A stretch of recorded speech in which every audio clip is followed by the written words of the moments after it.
Doctor Nauman न्याज मेरे साथ मौजूद हैं, बात करेंगे क्रिकेट की। डॉक्टर साहब, चैंपियंस ट्रॉफी की टीम का ऐलान हो गया है, अब आपके सामने ये तमाम अचानक राना फ़हीम अशरफ साहब जो है वो किसी गुमशुदा इलाके से निकल कर आए हैं, लोग हैरान परेशान हैं। असद शफीक को, अब्दुल्ला शफीक को आपने ड्रॉप कर दिया है, तो क्या टीम कॉम्बिनेशन आपको समझ में आता है कि जो चैंपियंस ट्रॉफी की फतह का सबब बन सके? ठीक हो गया सब कुछ?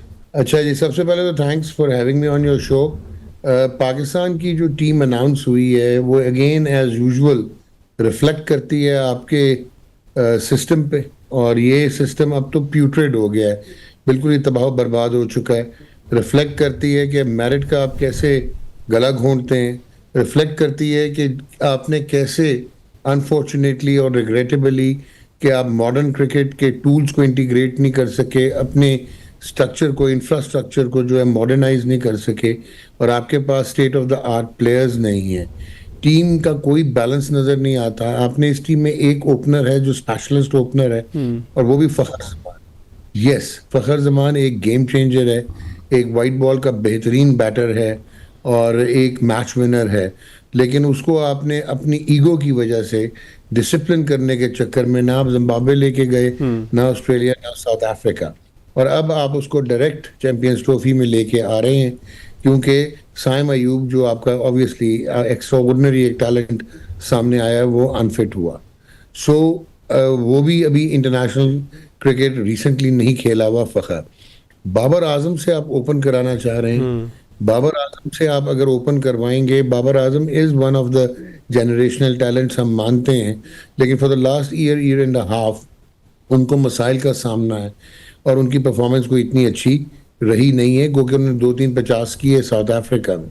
अब अगर आप उनको उनकी पोजीशन ऑफ कंफर्ट से हटा के वनडे में 50 ओवर में अगर ओपन करवाएंगे, तो ये सुनने में ये आया कि आपने दूसरा ओपनर इसलिए नहीं रखा, चाहे इमाम था या चाहे जो है शान मसूद था, वो इसलिए कि आपने मिडिल ऑर्डर में किसी को फिक्स करना था। सो अब आपका मिडिल ऑर्डर फ्रेल होता है कि नंबर 3 पे कौन खेलेगा, नंबर 4 पे कौन खेलेगा, कमरान गुलाम होगा, साउथ शकील होगा, साउथ से ओपन करवाएंगे। सो ये अभी आपकी चैंपियंस ट्रॉफी पे रिफ्लेक्ट करता है कि ये आपकी तैयारी है। फिर उसके बाद इंडिया 4 स्पिनर्स लेके आ रहा है। नहीं, डॉक्टर साहब पहले जरा ओपनर से ऊपर हम आ जाएं। बाबर आजम स्ट्रगल कर रहे हैं सर, बाबर आजम मुस्तकिल स्ट्रगल कर रहे हैं। साउथ अफ्रीका के 2-3 50 को क्या आप कहेंगे कि फॉर्म में आ चुके हैं, या ये इनकी फॉर्म है? बाबर आजम से आप नई गेंद जो है वो खिलवाएंगे तो मजीद बड़ा गर्क नहीं कर देंगे आप उनका? एब्सोल्युटली, वो तो बाबर को बल्कि इनकार कर देना चाहिए। और आपने शायद साउथ शकील को भी इसलिए रखा, हालांकि साउथ को हमेशा वनडे टीम का हिस्सा होना चाहिए, not the T20, one day team का, मिडिल ऑर्डर में स्ट्राइक रोटेशन और जो आपके 15 से 40 ओवर की बैटिंग है वो उसके लिए मास्टर है, बहुत बेहतरीन है। तो ये आपने बड़ा अच्छा सवाल किया कि साइकोलॉजिकली भी जो इम्पैक्ट है, इस वक्त कोई पॉजिटिव इम्पैक्ट नहीं है बाबर आजम का। अच्छा सर, फखर की भी बात सर, अभी फखर की भी बात है सर। फखर को आपने शायद नाराजगी आपसे आपकी हो गई थी, उन्होंने ट्वीट क्यों कर दिया बाबर आजम के हवाले से, वो स्टैंड क्यों ले गए? उस नाराजगी के चक्कर में आपने उनको खिलाया नहीं है, अचानक अब आप उनको डालेंगे, तो क्या फखर जमान को भी आप ठप करके बाहर निकालना चाहते हैं? क्योंकि वो तो ऐसा महसूस होता है कि अगर साइम अयूब जख्मी ना होते तो फखर जमान भी शायद हम ये कहते हैं कि हमें ज़रूरत ही नहीं है। एब्सोल्युटली, बिल्कुल ठीक आप कह रहे हैं। ये तो आप अपने मुसीबत में लेके आए हैं, अपनी जान बचाने के चक्कर में फखर को लेके आए हैं, वरना तो आपको पता है ना कि हमारी जो क्रिकेटिंग ब्यूरोक्रेसी है उसकी egos are much bigger than the team integrity और टीम्स कॉज। ठीक हो गया? अच्छा, अब आपने ये बात भी बड़ी क्लियर कर ली। नाउ कमिंग ऑन टू के 4 स्पिनर इंडिया लेके आ रहा है, न्यूजीलैंड के पास 4 स्पिनर्स की फैसिलिटी है, इवन ऑस्ट्रेलिया के पास है, साउथ अफ्रीका अपने 2 प्रीमियर स्पिनर्स के साथ आ रहा है, अफगानिस्तान लोडेड विद स्पिनर्स है, बांग्लादेश चले थोड़ी सी आउट रैंक टीम होगी यहाँ पे, लेकिन उनके पास भी स्पिनर्स हैं। तो हम एक स्पेशलिस्ट स्पिनर के साथ अपनी होम कंडीशंस में और दुबई में हम चैंपियंस ट्रॉफी डिफेंड करने जा रहे हैं। और हमने दूसरा स्पिनर सफियान मुकीम, खबर ये है कि पहले सेलेक्टर्स ने एक टीम बनाई थी, बट ये जो सेलेक्टर्स हैं ये बेचारे बेबस हैं, और जब बाहर से प्रेशर आए, जो भी है पॉलिटिकल इंटरवेंशन या व्हाटएवर, तो उस्मान खान वापस उनको टीम में लिया गया। सर, ये उस्मान खान क्या कैरेक्टर है सर? थोड़ा सा ये समझा दीजिएगा आप नवाज साहब मुझे। मैं उस्मान से कोई प्रॉब्लम नहीं है, लेकिन मतलब क्या परफॉर्मेंस है उनकी, उनके आखिरी 15-20 मैचों में उन्होंने कितना स्कोर किया है, तो 250 बमुश्किल किया है। तो कौन है उस्मान खान साहब, क्या उनके पास गिदर सिंह ही है? फ़हीम अशरफ पे भी सर ज़रा कमेंट कर दीजिएगा, वो करते क्या हैं? मैं बताता हूँ आपको, उस्मान एक पाकिस्तान क्लब का प्लेयर है जो कि उमर एसोसिएट्स की जानिब से भी खेला और वाइट बॉल का अच्छा क्रिकेटर है, बट लिस्ट ए खेला हुआ है और पीएसएल में इसने परफॉर्म कर दिया था और उसके बाद इसने कॉन्ट्रैक्ट किया था अपना यूएई में, because now he is a UAE national. वहाँ पे जब इसने कॉन्ट्रैक्ट किया वो आपने तोड़वा दिया जब ये पाकिस्तान के लिए सेलेक्ट हुआ। T20 क्रिकेट में आपने इंटरनेशनल क्रिकेट में इनको देखा, कुछ लोग कहते थे कि शायद इनको इनकी पोजीशन नहीं दी गई, लेकिन ये ऊपर भी खेले, यूएस में भी खेले और ये सिंक नहीं करते। आई एम सॉरी टू से, वो बहुत पटाखा प्लेयर होंगे लोकल क्रिकेट के, डोमेस्टिक क्रिकेट के, इन पिचेस के, टेप बॉल के। आप आसानी कर लेना डॉक्टर साहब हमें समझाने के लिए, दुनिया शायद ना समझे इस लफ्ज़ को, लेकिन हम समझते हैं कि टेप बॉल के अच्छे प्लेयर होंगे।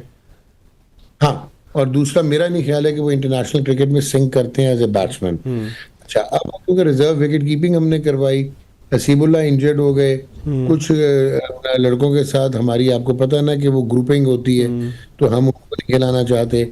सो इनको आप एज रिजर्व विकेट कीपर की आड़ में लेके आ गए, मुल्तान सुल्तान से खेले हुए। मे बी अगर इनको जगह बनती है तो रन्स कर दें, बट ये आए वहीं से हैं जो आप समझ रहे हैं। सर ये खुशदिल शाह और फ़हीम अशरफ पे सर ज़रूर आप बात कीजिएगा। मैं वो मेरिट समझना चाह रहा हूँ कि जिसकी बुनियाद पर टीम में किसी की सिलेक्शन होती है, कहाँ पे उन्होंने परफॉर्म किया, क्या आलम अरवा के अंदर वो उन्होंने जाके परफॉर्म किया, कुछ ऐसे मैचेस में परफॉर्म किया कि जिसके बारे में किसी को नहीं पता और सिर्फ पाकिस्तान क्रिकेट बोर्ड को पता है। क्या वो क्राइटेरिया था कि जो उनकी सिलेक्शन का बायस बना इतनी बड़ी ट्रॉफी के अंदर, टूर्नामेंट में? आ रहा हूँ, उसी तरफ आ रहा था मेरे भाई। अच्छा, अब इंटरेस्टिंग चीज़ ये आती है कि जो आपने पहले सेलेक्टर्स की टीम है ना, वो काफ़ी बैलेंस थी, उसमें सुफियान मुकीम भी थे सुने। लेकिन अब हुआ क्या कि बाहर से, जिसे आप कह रहे हैं भारी भरकम किस्म के, आपको पता ना हमारी घंटियां फ़ोन की भी बजती हैं और पर्ची, सफ़ेद किस्म की छोटी पर्चियाँ भी आती हैं। अब फ़हीम अशरफ और टाई पड़ रही थी आपकी आमिर जमाल। आमिर जमाल को आपने अपनी टीम के साथ रखा, उसकी जब से बैक इंजरी हुई है वो बॉलिंग ऑलराउंडर के तौर पे आपको नजर नहीं आ रहा था, बैटिंग बहुत अच्छी करता। उसके बाद उसको साउथ अफ्रीका में जबरदस्ती टेस्ट मैच खिलाया जहां पे आपका कप्तान एक्सपोज हो गया कि उन्होंने पहले टेस्ट में सिर्फ 8 ओवर किए थे। अच्छा, आमिर जमाल को अगर आपने टीम के साथ रखा था तो फ़हीम अशरफ को जब निकाला गया था तो वो गलत निकाला गया था। अगर आपको याद हो, आपने इनको सैक्रिफिशियल एनिमल भी बनाया कि आपने इनको न्यूजीलैंड में टॉप ऑर्डर बैटिंग करवाई थी और इन्होंने बड़े रन्स किए थे। अच्छा, अब फ़हीम जब टीम से बाहर हो गए, वो आपके किसी पैरामीटर में नहीं थे, वो उनकी कोई परफॉर्मेंस नहीं थी और वो कहीं दूर दूर तक आपके प्लान्स में नहीं थे और फिर वो पैरा ट्रूपर की तरह नाजिल हो गए टीम में at the cost of Aamir Jamal. अब उनकी पॉलिटिकल कनेक्शन और तस्वीर आपको पता ही है आजकल बड़ी नया हैं और फिर रही हैं। सो अगर मैं बहुत मुहतात अंदाज में भी कहूँ तो फ़हीम अशरफ एक रैंक आउटसाइडर, कोई अपने पॉलिटिकल वेट पे और जिसको आप कहते हैं ना कि पवा लगा के, तो वो टीम में आ गए।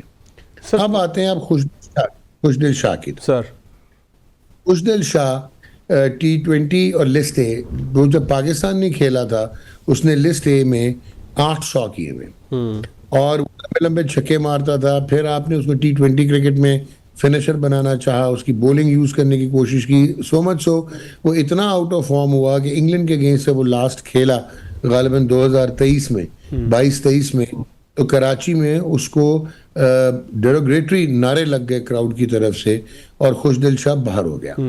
खुशदिल शाह भी आपके प्लान में नहीं था और आपके फ्रेमवर्क में नहीं था और वो भी कहीं से तैरता हुआ हवा में आप पे मुसल्लत कर दिया गया। अब सलमान अली आगा ने कंड्यूसिव कंडीशंस में, साउथ अफ्रीका में तो बॉलिंग अच्छी कर ली, बट क्या वो इन कंडीशंस में वनडे में बॉलिंग कर पाएंगे या नहीं? फिर मुझे समझ नहीं आती कि जो सबसे मुश्किल वनडे का टाइम होता है वो 15 से 40 ओवर्स होते हैं बैट्समैन के लिए भी और बॉलर्स के लिए भी, जहाँ पे आपको विकेटें लेनी है। आपके तो फास्ट बॉलर विकेटें नहीं ले पा रहे। मुझे तो तशनगी है और मुझे तो स्केप्टिसिज्म है कि शायद नसीम शाह भी फुली फिट नहीं है, इसलिए आपने रेस्ट करवाया था। अच्छा, अब लोग ये कहते हैं जी वनडे बड़ा हाई हम आ रहे हैं, हाई मॉरल ग्राउंड पे, कि हमने तो ऑस्ट्रेलिया को हराया series in Australia, and then हमने हराया साउथ अफ्रीका को इन साउथ अफ्रीका।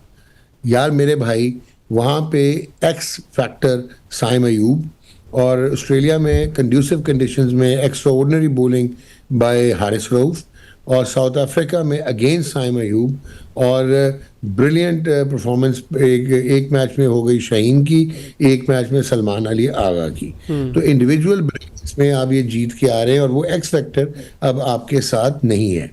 अभी आपने एक नाम किया था अब्दुल्ला शफीक का।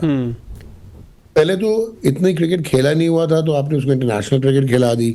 उसका राउज टेस्ट मैच करियर शुरू हुआ, पहले 6-8 टेस्ट उसके फिनोमिनल थे, उसने हर जगह पे परफॉर्म किया। और फिर ऐसे होता है इंटरनेशनल क्रिकेट में, क्योंकि आजकल रियल टाइम डाटा पे क्रिकेट खेली जाती है और मैचअप्स होते हैं, तो उन पे वर्कआउट कर लिया गया, तो उनको टेक्निकल फ्रैलिटीज उनकी नजर आई। अच्छा, आप उनको कैरी करते रहे। ऑस्ट्रेलिया में ओपनिंग पार्टनरशिप साइम के साथ अब्दुल्ला की हुई वनडेज में, लेकिन वो टेरिबली आउट ऑफ फॉर्म हो गए इन साउथ अफ्रीका। आपने उनको तीनों मैच खिला दिए, उनका कॉन्फिडेंस फारिग किया। अच्छा, टेस्ट मैच वो 100 करके जा रहे मुल्तान में, जहाँ पे वो पाटा विकेट थी, जब नुमान वगैरह से पहले वो जो पहला टेस्ट मैच था, उसके बाद उनसे रन्स नहीं हो रहे थे, आपने कैरी किया। और अब आपने उनको बिल्कुल दूध में से मक्खी की तरह निकाल के बाहर फेंक दिया, और आपके पास ओपनर एक है, बैकअप ओपनर है कोई नहीं। अच्छा, इमामुल हक परफॉर्म बहुत करते हैं, लिस्ट ए रिकॉर्ड ब्रिलियंट है, अभी बहुत रन्स की हैं डोमेस्टिक में, लेकिन शायद उनकी जो स्ट्राइक रेट है वो कंटेम्प्रेरी क्रिकेट में पाकिस्तान के काम ना आए, वो फंस जाते हैं। अनलेस अनटिल फ़खर जमान अगर अपने तरीके से खेले तो वहाँ पे वो शील्ड हो जाते हैं। लेकिन ये कोई जवाब नहीं है कि आप चैंपियंस ट्रॉफी में जा रहे हैं, एक रेगुलर स्पिनर है, एक ऐसा बॉलिंग ऑलराउंडर लेके आ रहे हैं जो खेला नहीं हुआ, एक ऐसा बैट्समैन लेके आ रहे हैं जो कि आपके फ्रेमवर्क में नहीं था, वो साउथ शकील है, फिर खुशदिल शाह को लेके आ रहे हैं। तो मेरा नहीं ख्याल है कि ये सेलेक्टर्स की टीम हो सकती है, और अगर ये सेलेक्टर्स की टीम है तो फिर मैं कहूँगा, मजबूरन कहूँगा, कि फिर वो अकल से बेबैर है। सर फिर एक सवाल और भी आ जाता है ना, एक ऐसा शख्स, एक ऐसा खिलाड़ी कि जो शायद खुद टीम में सिलेक्ट ना हो सकता हो, वो सिलेक्टर है। फिर यही बात हमने टेस्ट क्रिकेट के अंदर भी देखी कि जिसका टीम में होना मुश्किल था वो टीम का कप्तान था। इसमें नाराज़गी भी हो सकती है, डेरोगेटिव भी किसी को फील हो सकता है, मेरा कतन मकसद ये नहीं है। लेकिन सर, लेकिन अफराद की हम बात ज़रूर करेंगे ना जब वो किसी पोजीशन के ऊपर होंगे। तो सर, ये जो खुद सिलेक्शन पे जिनकी एक सवाल था, वो अब सिलेक्टर है। आप शान मसूद की बात कर रहे हैं? मैं असद शफीक की बात कर रहा हूँ सर। नहीं, असद शफीक का देखें, असद शफीक जो है वो टेस्ट क्रिकेटर तो आउटस्टैंडिंग थे, और brilliant test cricketer, solid batsman against spinners, merit cut red ball player, और शायद वो वाइट बॉल भी बहुत अच्छा होता है, लेकिन उनको इतने मौके नहीं दिए गए थे। अब अगर आप पर्सनालिटी पे आते हैं तो असद शफीक की अगर आप बात करेंगे तो मेरा नहीं ख्याल है कि उनमें उनकी पर्सनालिटी नहीं है कि वो एडवर्सिटी में खड़े हो सकें, अपनी बात कन्वे कर सकें और स्टैंड ले सकें। यही अजहर अली के मुतालिक मैं कहूँगा, ठीक है। और मॉडर्न क्रिकेट शायद ये लोग समझते हों, लेकिन इनके पास मॉडर्न क्रिकेटर्स हैं ही नहीं। और दूसरा, मैं आपको भाई कह रहा हूँ, ये सिलेक्टर्स की चॉइस नहीं हो सकती। ये टीम है, ये हुई यही है कि 6-8 आपके खुद आ गए जिन्होंने आना था, जो खेलना था, जिन्होंने जो ऑटोमेटिक सिलेक्शंस थे, और 3-4 आपको बाहर से पकड़ा दिए गए। तो अब ये बहुत बड़ा प्रेडिकमेंट होगा मोहम्मद रिजवान के लिए कि वो इनमें से बेहतरीन 11 निकालें, इन पर्चियों को साइड पे रख के, और फिर कॉम्बिनेशन इवॉल्व करने की कोशिश करें, वरना आपको न्यूजीलैंड नहीं जीने देगा। और इंडिया के साथ आपको पता है, आपके साथ आईसीसी टूर्नामेंट्स में क्या होता है। ओए होए, बिल्कुल ठीक है। अच्छा सर, एक आखिरी चीज़ के ऊपर और ज़रा कमेंट कर दीजिएगा। अब आप हाथ आ ही गए हैं तो आपसे पूछ ही लेते हैं। मुझे मौका नहीं मिला असल में बीच में कोई किसी क्रिकेट के मौजू पे बात करने का। ये शौक़ है हमारा, तो इसलिए हम इसके ऊपर जो है वो बात करने में खुशी भी महसूस करते हैं। सर, वेस्ट इंडीज़ से हम अपने ही जाल में फंसे, जो स्पिन का एक जाल था, तो क्या हम बुरी तरीके से एक्सपोज हो गए? क्या ये हिकमत अमली दुरुस्त होती है? मैंने उस वक्त एक ट्वीट भी किया, मुझे कुछ दोस्तों ने कहा यार तुम ऐसे वो करो। एक बेमांटी की फीलिंग नहीं होती जिस तरह हम गली मोहल्ले में खेलते हुए विकेट उठा के यहाँ से यहाँ रख देते हैं और फिर कोई आउट हो जाता है। इस तरह सर स्पिन विकेटें बना के, मतलब हम हिंदुस्तान पे तनकीद करते रहे सारी ज़िंदगी कि वो बुलाते हैं अपने पास, ऑस्ट्रेलिया को बुलाते हैं, साथ साथ मैच जीत जाते थे एक ज़माने में, पिच बना के और अपनी मर्जी से जो है वो अश्विन को खिला के, फलाना को खिला के, फलाना को खिला के। तो सर ये बहुत अच्छा हम कर रहे थे, स्पिन विकेटें बना के और बिल्कुल ही मुर्दार किस्म की विकेटें बना के जो 2 दिन में 3 दिन में मैच का फैसला कर दें। यार बहुत ही आला सवाल किया आपने। इसमें सबसे पहले क्विकली, जब से वर्ल्ड टेस्ट चैंपियनशिप शुरू हुई है, वहाँ पे परसेंटाइल के लिए और जीत के लिए सारे होम एडवांटेज को यूज करते हैं। चलो मान लिया, इंडिया भी, उन्होंने भी मट्टी मिट्टी वाले डस्ट वाली लेडन ट्रैक्स बनाए, जीतते हैं वो। न्यूजीलैंड से तो उनके भी गले पड़ गया था, 3-0 हार गए। ऑस्ट्रेलिया तेज विकेटें बनाता है, साउथ अफ्रीका।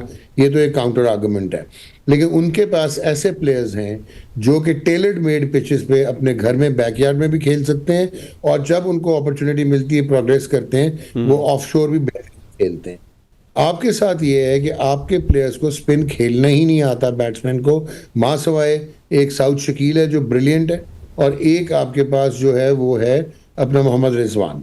अच्छा, आपकी असेसमेंट उस वक्त होनी चाहिए थी जब आप ये काम करने जा रहे थे। अब इंग्लैंड के अगेंस्ट जब आप डेस्परेट हुए थे, 2021 फरवरी से आप जीते नहीं थे साउथ अफ्रीका की सीरीज के बाद होम पे, तो आपने इंग्लैंड के अगेंस्ट पखे शके लगा के वो डस्ट लेडन ट्रैक बना के नुमान अली और उनको साजिद को खान को खिला के जीत गया। तब तो वर्ल्ड टेस्ट चैंपियनशिप भी थी, आप बांग्लादेश से हारे हुए थे होम सीरीज, जो कि वैसे ही एक, मैं कहता हूँ, अलमनाक आपकी दास्तान थी, और उसके बाद आपने वो बना के आप 2 टेस्ट तो जीत गए। ये जो वेस्ट इंडीज की सीरीज थी, वेस्ट इंडीज के प्लेयर्स को, बैटर्स को स्पिन खेलना नहीं आता, उनके स्पिनर्स चाहे वो गदगेश मोती थे या जुमेल वॉरिकन थे, सिंक्लेयर थे उनके, वो एवरेज बॉलर्स हैं, वो तो खुद टेस्ट क्रिकेट नहीं खेलना चाहते। अब इंटरेस्टिंग चीज ये है कि आप वर्ल्ड टेस्ट चैंपियनशिप से बाहर हो चुके थे और कोई जवाब नहीं बनता था कि आप फिर गारे वाली पिच बना के, और आपको पता होना चाहिए था कि आपके बैट्समैन किस कमाश के हैं और कहाँ खेल पाते हैं। अच्छा, फिर आपकी डोमेस्टिक क्रिकेट एक्सपोज हो गई, नंगी हो गई, मैं बोलूंगा, चाहे एक्सप्लिसिट है, कि आपने मोहम्मद हुरैरा जिन्होंने एक ट्रिपल सेंचुरी की हुई, जिन्होंने एक डबल सेंचुरी की हुई, जो रन्स करके आ रहे थे, कमरान गुलाम जिन्होंने डेब्यू पे पाटा विकेट पे 100 कर दिया था, और कमरान गुलाम जो हैं वो 50 की एवरेज से डोमेस्टिक क्रिकेट से आ रहे थे। दोनों को ये समझ नहीं आ रही थी आगे खेलना है या पीछे खेलना है, उनके पास टेक्निक ही नहीं है, मेथड ही नहीं है नेशनल क्रिकेट खेलने की। जहां जुमेल वॉरिकन ने हवा में अपनी पेस को वेरी किया और 67 से 68 से 70 78 तक लेके गए, ये डिसीव होते चले गए, और अनफॉर्चुनेटली आपकी रेड बॉल क्रिकेट की जो औकात है वो वेस्ट इंडीज आपको दिखा के चला गया।